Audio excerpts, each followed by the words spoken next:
shekaru biyun Ahmadun Alu ko ina ana magana. Kwalliya ta biya kuɗin sabulu, garin shehu ko ina yayi kyau. Cikin shekaru biyun Ahmadun Alu ko ina ana magana. Da ala Ubangiji mai iyawa kowa ka ƙara dafa mana. Kwalliya ta biya kuɗin sabulu, Mu kai inda ba a saran zuwan mu hanya ka ƙara buɗe mana. garin shehu ko ina yayi kyau. Magauta ga gwamna Ahmadu dan Alu jalla ƙara rusa mana.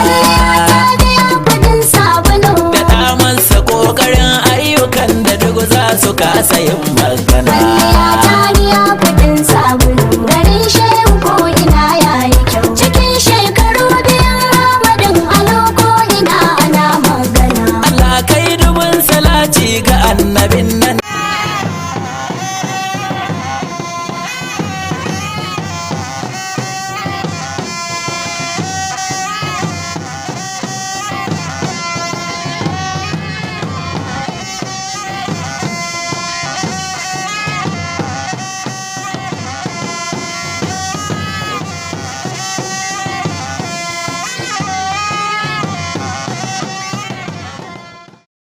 Usman Danfodio University, Sokoto celebrates its 50th anniversary and 42nd convocation ceremony as about 4,000 students graduate. The federal government releases over 35 billion naira to students of tertiary institutions under the National Education Loan under the Renewed Hope Agenda. UBEC and SUBEB organize a 4-day intensive training workshop for the heads of schools in Sokoto State. Good evening and welcome to Alu TV News. Today is Saturday, 6th September 2025, equivalent to Islamic calendar 13th Rabiul Awal, 1447 after the Hijrah of Prophet Muhammad, peace be upon him. I am Aisha Abdullahi Aminu with the news.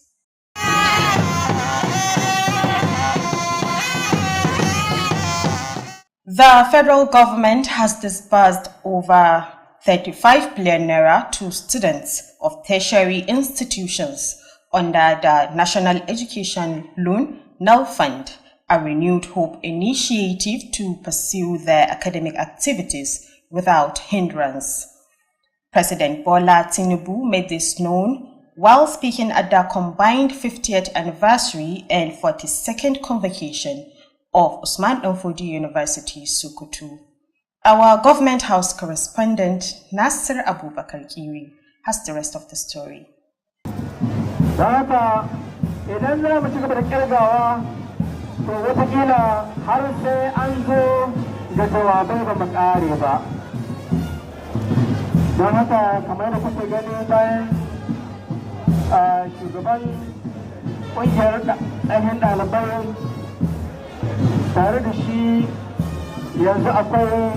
Represented by the State Minister of Education, Sueba Muhammad Said, President Tinubu said these and many more were among the renewed hope initiatives to fast-track educational development in the country.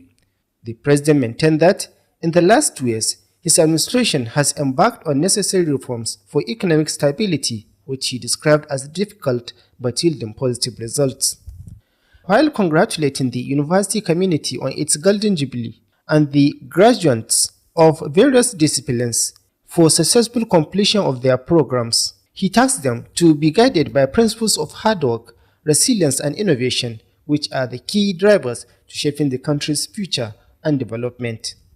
This university has been one of the forerunners in renewable energy research and scholarship, as well as many other fields of human endeavor in Nigeria. I wish to commend the university for its continuous efforts to drive research that solves real-world problems, particularly in the renewable energy domain, a strategy that constitutes a critical component of our agenda to diversify Nigeria's economy. In his remarks at the event, Governor Ahmad Aliyu said 50 years of the institution is worthy of celebration, as its alumni made a significant contribution to various areas of country's development. Governor Aliyu, who was an alumnus of the university, called for more collaboration between UDUS and his administration, especially in the areas of mentorship, skills acquisition, agriculture, and ICT. Aliyu, who described education as one of the key components of his 9-point innovative agenda, enumerated some of the giant strides recorded so far. Administrations with the State Basic Education Board, in collaboration with the National Teachers Institute Office, conducts the best education service delivery to all the capacity building workshop for 10,832 serving teachers in the state. Enumerated some of the giant strides recorded so far. In his keynote address, the Vice Chancellor of Usmanu Danfodio University, Professor Bashir Garba, said the institution, founded in 1975, now has 17 faculties with over 25,000 students studying various courses across over 50 departments. Professor Garba expressed gratitude to Governor Ahmad Aliyu for graciously approving 500 million naira for the contract of student hostel construction and the federal government for revitalizing the federal universities in the country. Reporting from Government House, Sokoto, I am Nasir Abubakar Keri. The Usman Danfodio University Sokoto has marked its 50th anniversary alongside the 42nd convocation ceremony, where over 3,900 students were awarded doctoral, postgraduate, and bachelor's degrees. The ceremony also witnessed the conferment of honorary doctorate degrees on 3 distinguished personalities in recognition of their immense contributions to the university and national development. Amina Hassan Gumi, who was at the convocation, reports for Alu TV News. Vice Chancellor of Usman Danfodio University Sokoto, Professor Bashir Garba, congratulated the graduating students for their hard work and resilience, stressing that the degrees were awarded to those found worthy in character and learning. He expressed appreciation to the federal government under President Bola Ahmed Tinubu. He also commended the Sokoto State Governor, Dr. Ahmed Aliyu Sokoto, for approving a 5 billion contract for the reconstruction of students' hostels and other facilities. Representing President Tinubu, the Minister of State for Education, Dr. Suwaiba Muhammad Said, praised the university's academic achievement over the past 5 decades.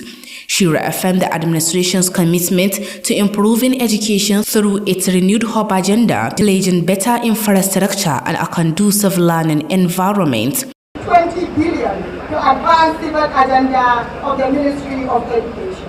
Over the next 2 years, the federal ministry aims to empower at least 650,000 youths with technical, vocational, and digital skills required to meet the emerging industry and labor needs. In his remarks, the Sokoto State Governor, Dr. Ahmed Aliyu, commended the university community for its 50-year contribution to humanity and later announced the donation of a Hajj slots to the best graduating students of the year. Before I end my speech, I would like to commend the federal government under the leadership of our hard-working president, Asiwaju Bola Ahmed Tinubu, this year with ongoing support to education. During the convocation, 3 noble figures were honored for their outstanding contributions. They are non-Islamic scholar Sheikh Muhammad Aminu Ibrahim Daurawa, who received a Doctor of Letters, honoris causa, former Chief of Army Staff, Lieutenant General Farouk Yahya, retired, who was conferred with a Doctor of Science, honoris causa, and Professor Deju Abdurrahman, who was bestowed the title of Emeritus Professor for his selfless service to the university and the nation. In addition, Sharif Abdullahi, a BSc microbiology student, emerged as the best graduating student of the 2024-2025 academic session with a CGPA of 4.92. Some graduating students expressed their excitement and gratitude for achieving this milestone. High-ranking dignitaries from within and outside the state, alongside well-wishers, attended the ceremony to celebrate the 50th anniversary. Amina Hassan Gumi reporting for Alu TV News.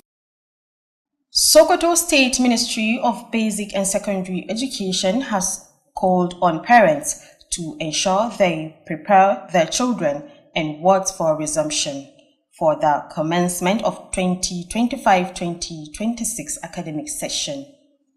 This was contained in a statement signed and issued to newsmen by the Public Relations Officer of the Ministry, Ibrahim Muhammad Iya.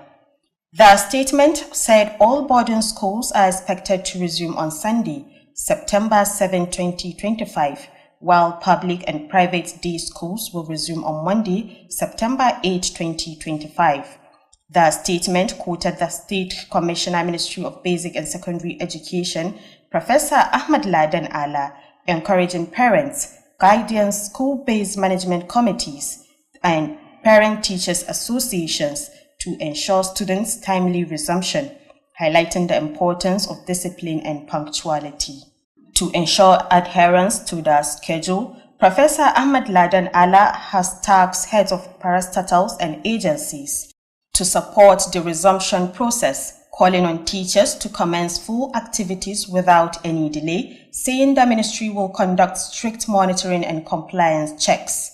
Professor Allah expressed gratitude to stakeholders for their contributions to the sector's successes and urged for continued collaboration and commitment in the new academic year. Don't forget to watch an Alu TV news transmitting from Sokoto, the seat of the Caliphate. You can also watch us via our social media handles. On YouTube channel at Alu TV, while on our Facebook page, you can watch us at Alu TV News. You can also download our mobile application on the Play Store by searching Alu TV towards our previous programs. Watch us live while the program is running. The news will continue. In a bold step towards strengthening the foundation of basic education in Sokoto State, the Universal Basic Education Commission, in collaboration with the Sokoto State Universal Basic Education Board, has organized a 4-day intensive training workshop for head teachers and principals across the state. The workshop, chaired by the SUBEB chairman, Umaru Nagwari Tambuwal, focused on quality assurance practices and procedures in schools, an essential component in ensuring consistent educational standards and improved learning outcomes. Basic Education correspondent Abdurrashid Wadata Buhari reports. Addressing the workshop, Chairman Nagwari stated that the government is committed and has allocated huge resources to improving the quality of education in the state. Therefore, the training is a right step in the right direction. Since 2007, during the administration of Dr. Alu Tv, no governor has ever even think about seeing the welfare of teachers like Dr. Ahmed. He further urged all participants to take advantage of this opportunity to acquire the necessary skills and knowledge to improve education delivery in their schools, saying that education is responsibility of all. All this is an effort for us to have basic, better and acceptable education for our children. Lead facilitator Musa Imjir from the Universal Basic Education Commission commended the stewardship of the board under Chairman Nagwari Tambuwal for their initiatives and praised Governor Ahmed Aliyu for all the support given to education. It's not easy. In fact, I wish let him go on and on. I'm even educated. On and on, and I said, I whispered to my colleague, this is experience. He added that this training is timely and will have a positive impact on the quality of education in Sokoto State. One of the participants expressed heartfelt appreciation for the opportunity, pledging readiness to implement the knowledge gained and drive positive change within their school community. You know everything. When we have the quality assurance in our school, we show them as if, why are they here? Everything is all right. Everything is perfect.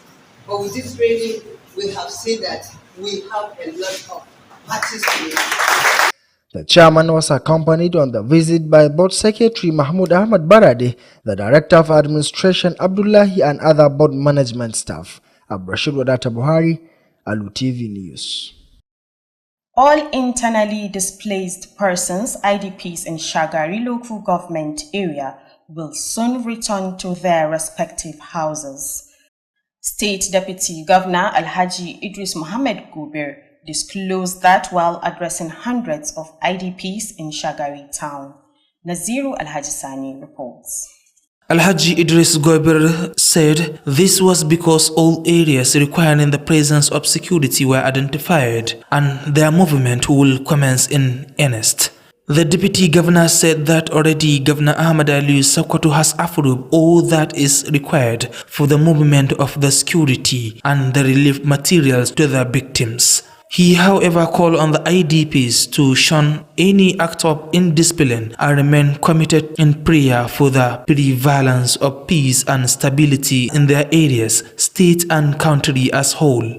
Alhaji Idris Gobir reiterated the state government's readiness to provide all that is required in the fight against banditry for the peace and prosperity of the state.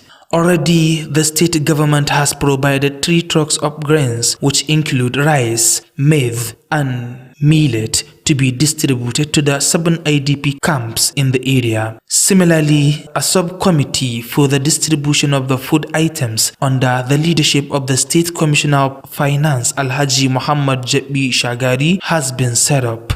The deputy governor was accompanied on the visit by the secretary to the state government, Alhaji Muhammad Bello Sipawa, chief of staff government house Alhaji Aminu Dikko, MNI, and some commissioners. Naziru Alajisani, Alu TV News. The government of Sokoto State has been commended for renovating general hospitals and primary healthcare centers across the state as part of efforts to ensure effective healthcare delivery. The commendation was made at the Nigerian Medical Association Secretariat Sokoto during our medical conference. Ibrahim Ahmad Aikan Allah has the rest of the story. While delivering his remarks at the National Executive Council NEC meeting of the National Association of Government General Medical and Dental Practitioners NEC MDF held in Sokoto State, the Commissioner for Health Dr. Faruk Umar Abubakar Wurno reaffirmed the government's commitment to providing free, affordable and accessible health services to the people of Sokoto State. He noted that the health sector is one of the 9 pillars of Governor Ahmad Ali's smart innovative agenda. National Executive Council meeting, and being doctors are very key and very important. That has aimed at improving the health status of the state. So I believe the state will benefit from their wealth of experience, sharing, knowledge sharing, and a lot of innovation. Especially they have planned a lot of outreach that will benefit the people of Sokoto State. The Caliphate NEC Meeting 2025 is aimed at building an inclusive and resilient healthcare system, as well as expanding the government integrated financial strategy for health insurance program GIFSHIF to cover the informal sector in Nigeria. The chairman of the Nigerian Medical Association NME Sokoto State Chapter, Dr. Faruk Kabir Umar, commended the leadership of NAG MDF for organizing the event, describing it as a significant contribution to the advancement of the medical profession. A very important event, and I think arising from the NEC meeting that will be deliberated here in Sokoto, a lot of communique will come with an impactful policy that will really help in the improvement of healthcare delivery in various states of the country. In his remarks, the chairman of NAG MDF Sokoto State Chapter, Dr. Abubakar Idris Muhammad, said the essence of the event is to brainstorm and share ideas on how to improve access to quality medical care for all. For the past 1 week, we have been having different activities like medical outreaches and also courtesy calls. So in the evening, we will be having our next section, which is NEC 1, and next day, inshallah, we'll be having our NEC 2. As part of the activities preceding the event, the association conducted a free medical outreach at Mariam Abacha Women and Children Hospital, Sokoto, benefiting over 400 people. Ibrahim Ahmad Aikan Allah, Alu TV News. That's end the news, but before we go, another look at the main takeaways. We reported to you that Usman Danfodio University Sokoto has celebrated its 50th anniversary and 42nd convocation ceremony with about 4,000 students graduating. We also brought to you that the federal government has released over 35 billion naira to students of tertiary institutions under the National Education Loan under the Renewed Hope Agenda. We also told you that the Universal Basic Education Commission and SOBEB have organized a 4-day intensive training workshop for the heads of schools in Sokoto State. That concludes the news. On behalf of the news editor Bashar Abubakar and production team, I am Aisha Abdullahi Aminu saying stay tuned for the Hausa version coming up shortly. Thank you for watching and enjoy the rest of the weekend.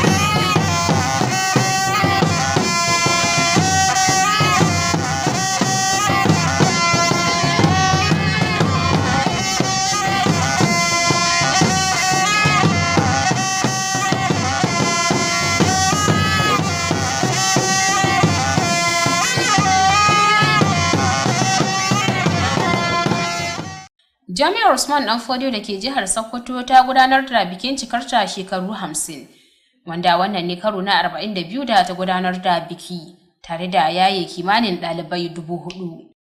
Gwamnatin tarayya ta fitar da fiye da naira biliyan 35 ga ɗaliban gaba da sakandare a ƙarƙashin shirin nan na bashin ilimin ɗalibai, wanda ke cikin ƙudurin nan na inganta rayuwar 'yan Najeriya wato Renewed Hope.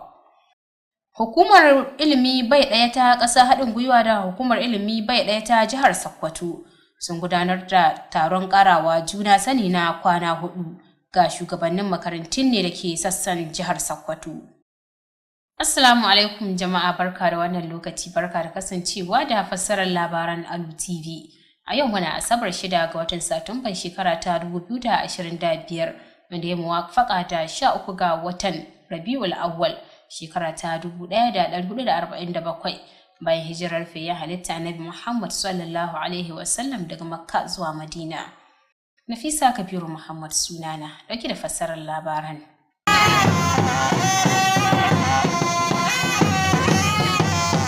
Yanzu kuma sai a gyara zama domin kasancewa da cikakkun labaran. Gwamnatin tarayya ta rarraba fiye da naira biliyan 35 ga ɗaliban makarantun nan gaba da sakandare ƙarƙashin shirin bashin nan na ilimin ɗalibai wanda ke cikin ƙudurin inganta rayuwar 'yan Najeriya na Renewed Hope, wannan kuwa domin ba su damar gudanar da karatunsu yadda ya kamata. Shugaban ƙasa Bola Ahmed Tinubu shine ya sanar da hakan yayin da yake jawabi a wajen taron bikin cikar Jami'ar Usman Danfodio da ke jihar Sokoto shekaru 50, wanda wannan ne karo na 42 da ta gudanar da bikin. Ga wakilinmu a fadar gwamnatin jihar Sokoto Nasir Abubakar Kiri da ƙarshen rahoton. Don haka idan za mu ci gaba da kirgawa to watakila har sai an zo ga jawabai ba mu ƙare ba. Don haka kamar da kuke gani bayan shugaban ƙungiyar ɗahin ɗalibai tare da shi yanzu akwai shugaban ƙasa Tinubu, wanda ya sami wakilcin ministan ƙasa a ma'aikatar ilimi Suwaiba Muhammad Sa'id, ya ce wannan shiri da ma wasu tsare-tsare iri daban-daban gwamnatinsa ta fito da su domin bunƙasa ci gaban ilimi a faɗin ƙasar nan. Shugaban haka ma ya ce a ƙasa ga shekaru 2 gwamnatinsa ta fito da sauye-sauye na tattalin arziki iri daban-daban domin samun daidaito, wanda ya ce suna da matuƙar tsauri amma idan aka jure za a morewa amfanin su. A daidai lokacin da ya taya jami'ar murna akan cikarta shekaru 50 da kuma ɗaliban da suka kammala karatunsu a kwasa-kwasai daban-daban, ya ƙalubalance su akan su dage da ƙoƙarin samun dogaro da kai da kuma ƙirƙire-ƙirƙire, wanda ya ce su ne muhimman ababen da za su yi wa ƙasar nan tasiri da samar da ci gaba a nan gaba.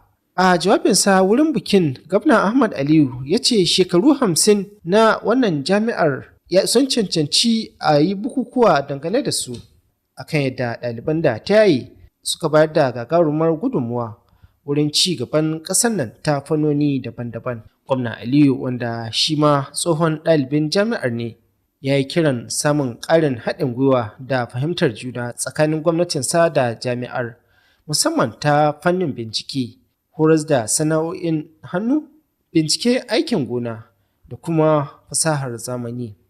Aliyu, wanda ya bayyana ilimi a zaman na sahun gaba a muradu tara da gwamnatinsa ke baiwa fifiko, ya zayyano wasu ci gaba iri daban-daban da gwamnatinsa ta samar ta wannan hauji ya zuwa yanzu. Da yake gabatar da jawabi a gaban taron, shugaban jami'ar Usmanu Danfodiyo Farfesa Bashir Garba ya ce jami'ar, wacce aka kafa a shekarar 1975, yanzu ta gawurta, inda take da tsangaya 17 da kuma ɗalibai fiye da 25,000 da ke karatun kusa-kusai iri daban-daban a cikin sassa fiye da 50 da jami'ar ke da su. Farfesa Garba haka ma ya miƙa godiyarsa ga Gwamna Ahmad Aliyu akan yadda ya aminta da ware kuɗi naira miliyan 500 domin gina sabon ɗakin kwanan ɗalibai, da ma kuma godewa gwamnatin tarayya akan yadda take haɓaka abubuwan ci gaba a jami'o'i mallakar gwamnatin tarayya da ke faɗin ƙasar nan. Ƙarshen wannan rahoton kenan. Nasir Abubakar Kiri daga fadar gwamnatin jihar Sokoto. A wata makamancin wannan kuma Jami'ar Usman Danfodiyo da ke jihar Sokoto ta cika shekaru 50 da kafuwa, inda ta gudanar da bikin karo na 42. Jami'ar dai ta karrama ɗalibai 3,900 da digirin digirgir da kuma karatun gaba da digiri da kuma na digiri. Bikin da ya samu halartar mutane da dama, wanda kuma ya karrama manyan mutane guda 3 da suka bayar da gudunmuwa da ci gaban ƙasa da kuma jami'ar baki ɗaya, da kuma karrama su ne da digirin digirgir. Ga rahoton Amina Hassan Gumi. Shugaban Jami'ar Usmanu Danfodiyo da ke Sokoto, Farfesa Bashir Garba, ya taya ɗaliban da suka kammala karatu murna bisa jajircewa da ƙoƙarinsu, inda ya ƙara da cewa an baiwa waɗanda aka tabbatar da cancantar su ta fuskar tarbiyya da ilimin digiri.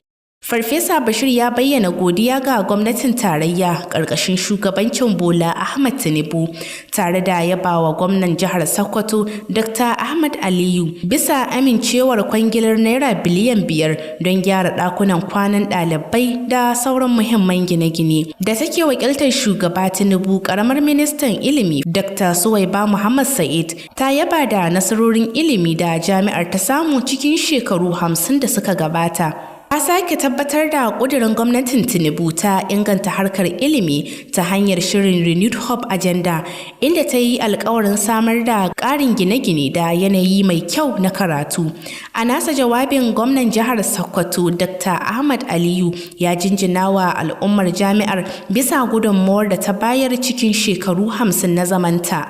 Sannan daga bisani ya sanar da kyautar gurbin aikin hajji ga ɗalibi mafi hazaƙa na bana. A yayin bikin yaye ɗalibai, manyan mutane 3 ne aka karrama bisa gagarumin gudunmuwar da suka bayar, waɗanda suka hada da fitaccen malamin addinin musulunci Sheikh Muhammad Aminu Ibrahim Daurawa, wanda aka bashi lambar girmamawa ta Doctor of Letters, tsohon shugaban rundunar sojojin Najeriya Laftanar Janar Faruk Yahaya, wanda ya ritaya, wanda aka bashi lambar yabo ta Doctor of Science, da kuma Farfesa Dejo Abdulrahman, wanda aka bashi kambun shehin malami bisa sadaukar da kansa ga jami'a da ƙasa baki ɗaya.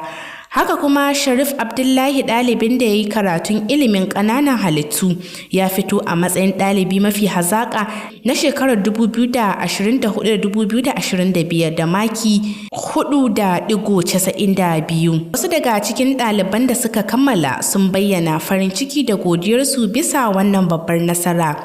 Jigajigan manyan baƙi daga ciki har ma da wajen jihar tare da masoya ne suka halarci bikin domin murnar cika shekaru 50 da kafuwar jami'ar. Amina Hassan Gumi, labaran Alu TV.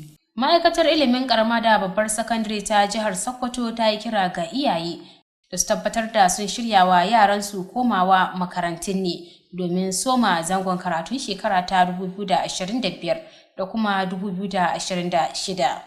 Wannan dai na kunshi ne a cikin wata sanarwa mai dauke da sa hannun jami'in hulɗa da jama'a na ma'aikatar wato Ibrahim Muhammad Iya ya kuma bayar da shi ga manema labarai. Sanarwar ta bayyana cewar makarantun ne kwana dai ana tsammanin za su koma ne a ranar Lahadi 7 ga watan Satumban wannan shekarar, yayin da makarantun nan gwamnati kuma da masu zaman kansu za su koma ranar Litinin 8 ga watan Satumbar wannan shekarar.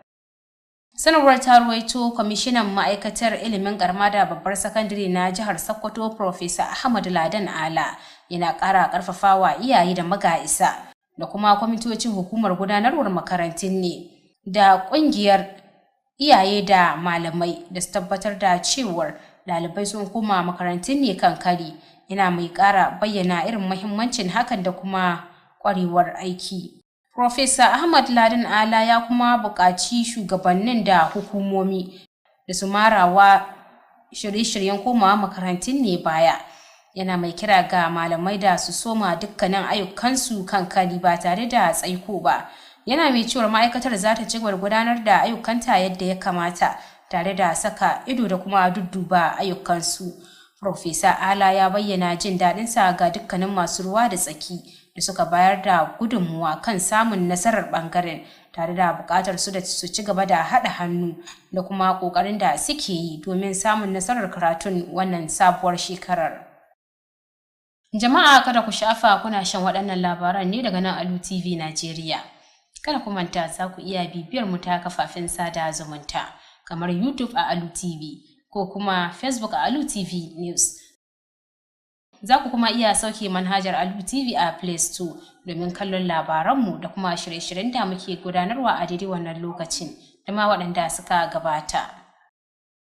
Yanzu kuma labaran za su ci gaba. A wani mataki na ƙara inganta tubalin ilimi bai ɗaya a jihar Sokoto, Hukumar Ilimi Bai Ɗaya ta jihar Sokoto haɗin gwiwa da Hukumar Ilimi Bai Ɗaya ta ƙasa sun shirya taron ƙarawa juna sani na kwana 4 ga shugabannin makarantun ne firamare da kuma na sakandare. Taron da ya samu jagorancin shugaban Hukumar Ilimi Bai Ɗaya na jihar Sokoto, wato Umaru Nagwari Tambuwal, inda ya mayar da hankali kan ingancin tabbatar da aiki yadda ya kamata na koyarwa da kuma hanyoyi da tsare-tsare a makarantun ne domin ganin cewar an samu ingantaccen ilimi wanda ya cimma matakin da ya kamata da kuma ƙara bunƙasa sha'anin ilimi a jihar Sokoto. Ga rahoton Abdulrashid Wadatar Buhari. Da yake gabatar da jawabinsa a yayin taron kuwa shugaban hukumar Nagwari Tambuwal ya bayyana cewa gwamnatin jihar Sokoto na aiki tukuru wurin ganin cewa an samar da ingantaccen ilimi a jihar Sokoto, a don haka wannan horon ya zo daidai lokacin da ya dace. Ya kuma yi kira ga daukacin mahalarta wannan taro kuwa da su yi amfani da wannan damar domin samun sabbin dabaru da ma ilimi na ganin cewa sun ciyar da duka makarantunsu gaba, inda yake bayyana cewa harkar ilimi sha'ani ne na kowa da kowa. Shi sha'anin karantarwa dole ne sai malami wani a ƙwararre, domin in malami bai zama ƙwararre ba to ba za a samu komi daga yaran da yake karantarwa ba. Don haka lokacin da za a wannan program za mu yi jarabawa ne ga duk wanda ke so a ɗauke shi aiki, za mu yi mashi jarabawa, waɗanda suka ci za mu tace su kuma insha Allah su za a ba wannan aiki. Jagoran masu gabatar da horon kuwa Musa Yimjir, wanda yake daga hukumar bayar da ilimin bai ɗaya ta ƙasa, ya yi jinjina zuwa ga shugabancin hukumar ilimin bai ɗaya ta jihar Sokoto ƙarƙashin jagorancin shugabanta Umaru Nagwari Tambuwal bisa ga ababen da yake kirkira na kawo ci gaban ilimi a jihar, da kuma jinjina wa gwamnan jihar Sokoto bisa gagarumar gudunmawar da yake bayarwa wurin ganin cewa ilimin ya ci gaba. Ya kuma bayyana cewa wannan horo ya zo daidai a lokacin da ya dace, wanda kuwa yana da amanar zai samar da gagarumin sauyi ga ɓangaren ilimi a jihar Sokoto. Ɗaya daga cikin masu karɓar horon kuwa ta gabatar da jawabin godiya zuwa ga hukumar da ma gwamnati bisa ga basu wannan dama ta ƙara samun sabbin dabarun ciyar da makarantu gaba da kuma sha alwashin cewa ɗaukacinsu gaba ɗaya za su aiwatar da wannan horon domin samun gagarumin ci gaba a cikin makarantunsu. Yayin wannan ziyara kuwa shugaban hukumar na Gwali Tambol na tare da rakiyar sakataren hukumar Mahmud Ahmad Barade da ma daraktan mulki na hukumar wato Abdullahi da ma sauran shugabannin gudanarwa na hukumar. Abdurrashid Wadata Buhari, labaran Alu TV. Dukkanin 'yan gudun hijira da ke karamar hukumar mulkin Shagari ta jihar Sokoto na daf da komawa muhallansu ba da jimawa ba. Mataimakin gwamnan jihar Sokoto Alhaji Idris Muhammad Gobir ne ya bayyana hakan a lokacin da yake jawabi ga 'yan gudun hijira da ke karamar hukumar mulkin Shagari ta jihar Sokoto. Ga Naziru Alhaji Sani da ƙarashin rahoton. Alhaji Idris Gobir ya bayyana cewa dukkanin shiyoyin da ke fama da wannan matsalolin na tsaro a riga da an tantance su kuma ba da jimawa ba jami'an tsaro za su koma wuraren. Mataimakin gwamnan ya ce tuntuni gwamna Ahmad Ali Sokoto ya bayar da dama ga jami'an da su koma wuraren da ke fama da matsalar tsaro, kazalika da bayar da tallafin kayan abinci ga waɗanda lamarin ya rutsa da su. Ka yayi kira ga dukkanin masu gudun hijirar da su tabbatar sun zamo jakadu na gari kuma su ci gaba da yin addu'a domin samun tsaro da zaman lafiya a cikin yankunan da ma ƙasa baki ɗaya. A taƙaitawa babban abin da ya samu ka zo kusan gwamnati ta san abin da muke ciki. Kusan cewa gwamnati tana shirye ko tana cikin shirin ɗaukar matakin da za a yi ku koma gida da duka kula da abincinku da dukiya da 'yan uwa. Wannan shi ya kawo wannan wuri. Magana da mutum na nufi na magana abinci muka cewa gwamnati ce haka da aka kawo gwamnati ce Alhaji Idris Gobir ya jaddada cewa gwamnatin jihar Ashiri take ta tabbatar da ta samar da dukkanin wasu kayan aiki da za su taimaka domin yakar ta'addanci da samun zaman lafiya a cikin jihar Sokoto. Ya tabbatar da cewa tuntuni da gwamnatin jihar Sokoto ta samar da mota 3 na kayan abinci wanda suka hada da shinkafa, masara da kuma hatsi wanda za a raba ga dukkanin sansanin 'yan gudun hijira guda 7. Haka ma ya ce an kafa karamin kwamiti wanda zai tabbatar da rabon waɗannan kayayyakin karkashin jagorancin kwamishinan kuɗi Alhaji Muhammad Jabbi Shagari. Dibiti gwamnan ya samu rakiyar sakataren gwamnatin jihar Sokoto Alhaji Muhammad Bello Sifawa tare da shugaban ma'aikatan fadar gwamnati Alhaji Aminu Dikko da kuma sauran kwamishinoni. Naziru Alhaji Sani, labaran Alu TV.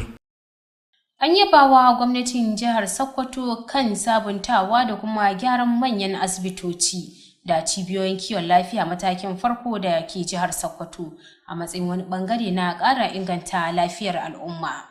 Wannan yabawar dai an yi ta ne a yayin gudanar da taro na ƙungiyar likitocin Najeriya reshen jihar Sokoto wanda aka gudanar a sakatariyar su da ke birnin jihar. Ga rahoton Ibrahim Ahmad aikin Allah.